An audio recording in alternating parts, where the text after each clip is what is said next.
Hello, I'm Mike and welcome to the workshop. And this week I'm starting a series of videos, short tutorials on woodworking tools, how to use them, best practices and what to watch out for. So today's video is going to be based on the ever useful Biscuit Jointer. So let's roll that intro!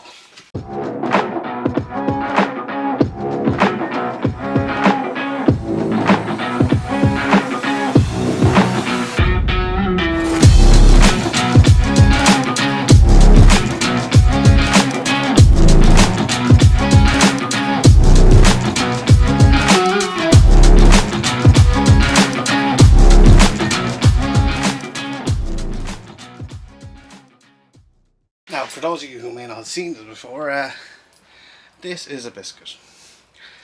Spelled the same as the thing you eat, but I wouldn't recommend trying it.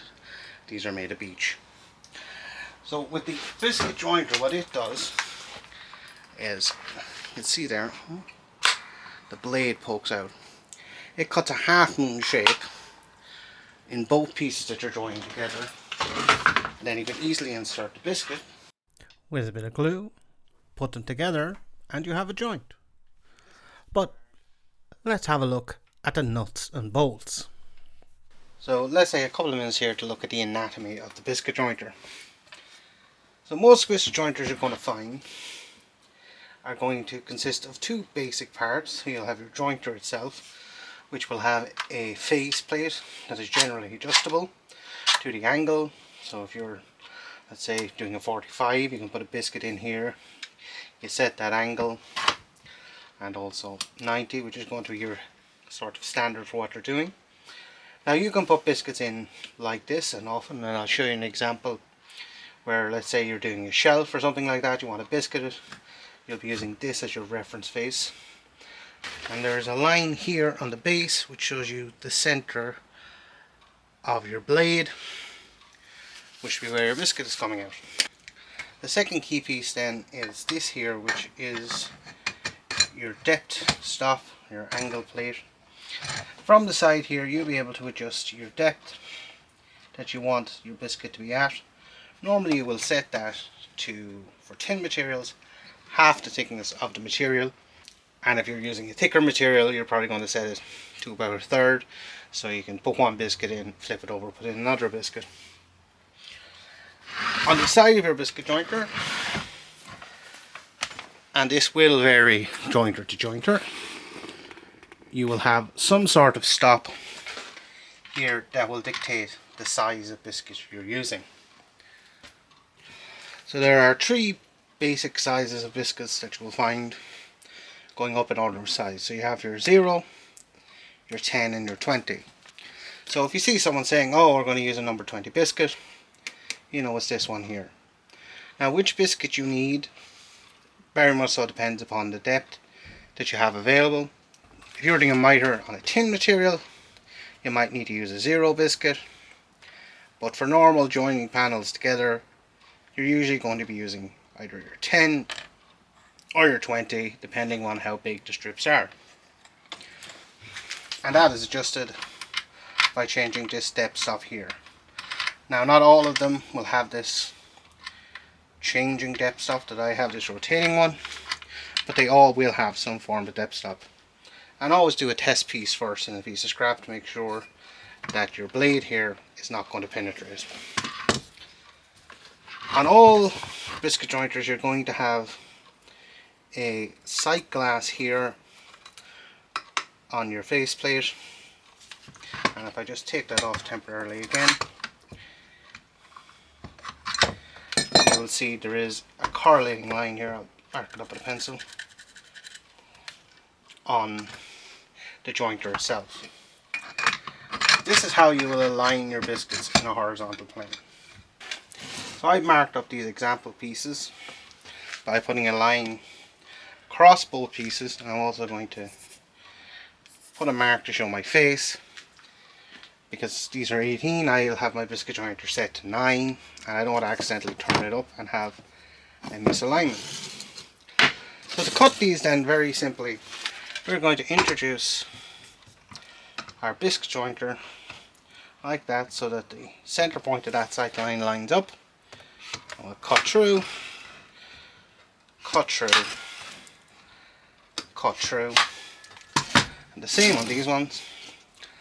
And then when we put them together, because these lines will line up the center of our biscuits and these will make sure we have the same face, these should clamp up almost perfectly flush. So now we have all the theory out of the way, time for a practical demonstration. So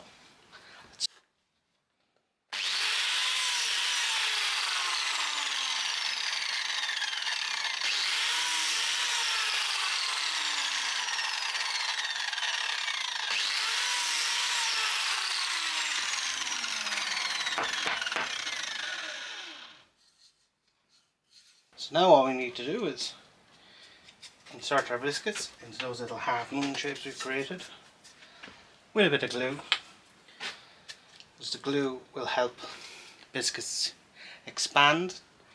Biscuits are compressed beech wood, so when they get the moisture they expand, which helps them form a bond. And that is why I prefer to use traditional wood glues for this, because there's that bit of moisture that helps it expand, as opposed to your PU glues, which don't have that moisture content. So now we can just line up our pieces, shove them together, put a little clamp on them, and we have a really nice joint. And you can't see that there, but these are perfectly flush. And that's the main thing I use biscuits for, is joining panels together, giving that extra bit of strength in the joint, of making sure that they're as flush as possible. Now let's say you wanted to glue up a big top or something and your pieces were really thick. Putting one biscuit in it is not really going to get that alignment perfect, so you need to put a row of biscuits, one above the other. The principle is exactly the same. I'll show you on these two little offcuts, and I only put one biscuit in. So we'll just strike a line across the top, which will be the center point of our biscuits. Do the same on the other side. Now ideally you line these up all perfectly, but for demonstration purposes this is okay. I'll just put an A here and an A here, and I'll keep the settings as I have them. You might want to set it a bit differently. We're lining up again with that line.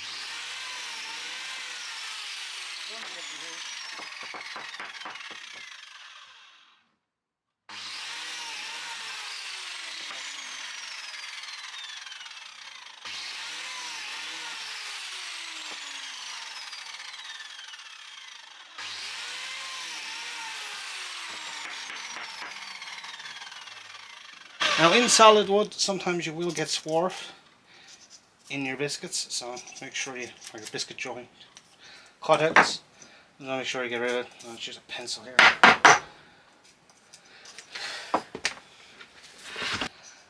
And the exact same thing applies. We're going to insert our biscuits with a bit of glue. We'll line everything up, give it a little tap, and now that wider piece is joined.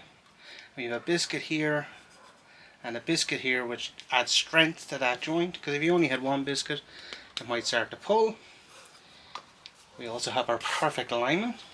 Now you don't just have to use your biscuit jointer to have panels smooth like this. You can also use it to make joints or whatever, have stuff at an angle. And here I'm going to show you how I use my biscuit jointer to join two pieces like this to create a shelf.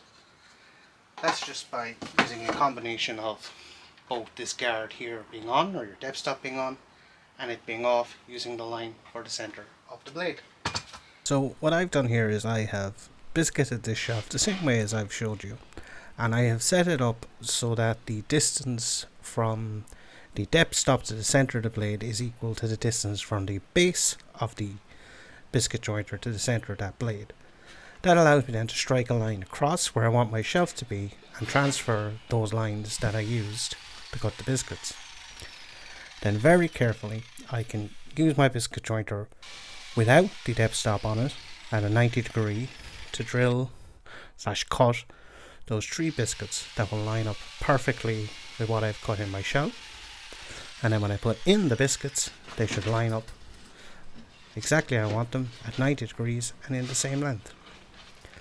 And you can experiment with this to do stuff on angles and all sorts of things.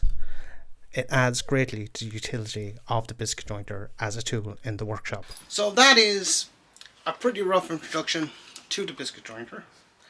Kind of the things you can do with it. It is an infinitely useful tool in the workshop. I use it on most projects if I'm gluing up wide panels, or even as a joining mechanism, as you have seen in the clips I had from a build video where I used it to put in shelves that I didn't want screws on show. This one, my Triton one, was relatively expensive, but you can pick these up for 20 or 30 quid, have them in your workshop, and trust me, you'll use it more than you think. It's a very useful tool. So I hope you enjoyed this video and gained some insight from it. As always, like, share, subscribe and all that fun stuff. And absolutely do try this at home.